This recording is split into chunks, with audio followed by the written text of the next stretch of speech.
This is a literary trailer to our new projects that we've started. Please listen to both of the texts, give us a comment, vote in our community survey which of the texts you enjoyed more. On religion in general. When discussing religion in general, we have to determine from whence it originated in man, and how it came to be, how it expresses itself and of what spirit it is. What is its purpose, and what are its properties? Herefrom, its insufficiency and incompleteness are presented to us of their own accord. The need for another, higher and more perfect religion is revealed, and thus the road is paved to Christian theology. This treatise should actually find its place in a philosophical system, since natural religion is the subject of philosophy. But inasmuch as philosophy does not view religion from the vantage point from which we ought to view it, so that the doctrine of religion in general may serve as a good preparation for theology, we shall offer it here accordingly to our purposes. Namely, we shall investigate two aspects of religion. What is religion by itself, and is it sufficient in itself? Therefore, our treatise on religion in general will have two sections. 1. Religion in and of itself. 2. Religion according to its inner merit. 1. Religion in itself. Before we demonstrate what religion is in itself, let us make a few observations about the name of religion. It may be that the ideas connected with its different names will help us to understand its essence. Religion has various names. In Scripture, it is called the covenant, the law, service to God, the way of Jehovah, or simply the way.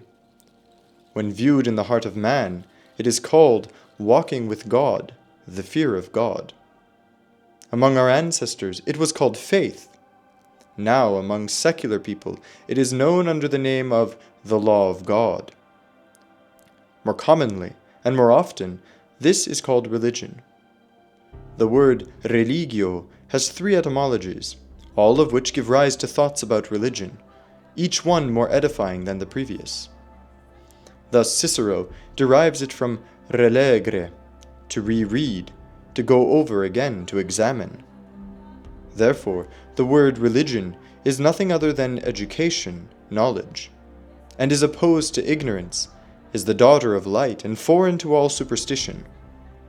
The Christian Cicero, Lactantius, derives religio from ligo, to bind and connect.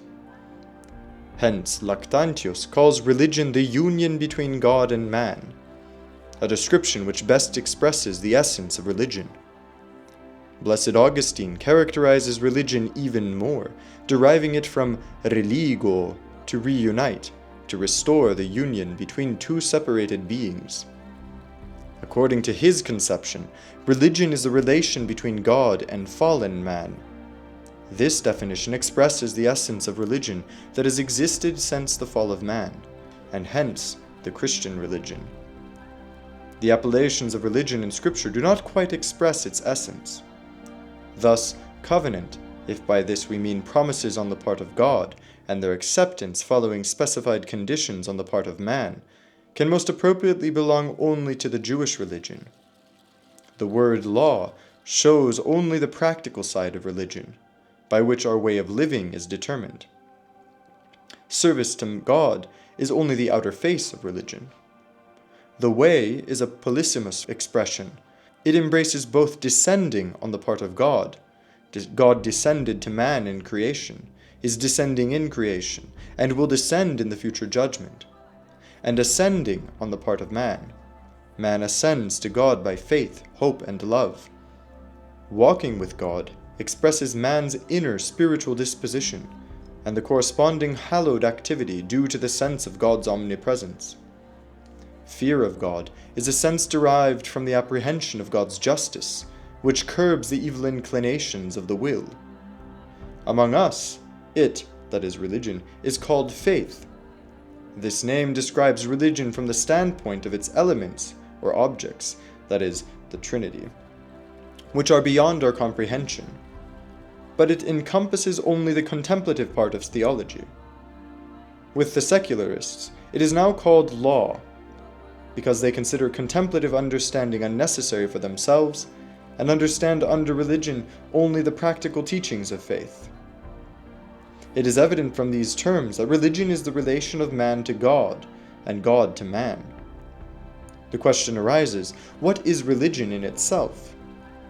Where are those who can answer this question? There are two of them. The first one that can and must answer is history. The second one is philosophy.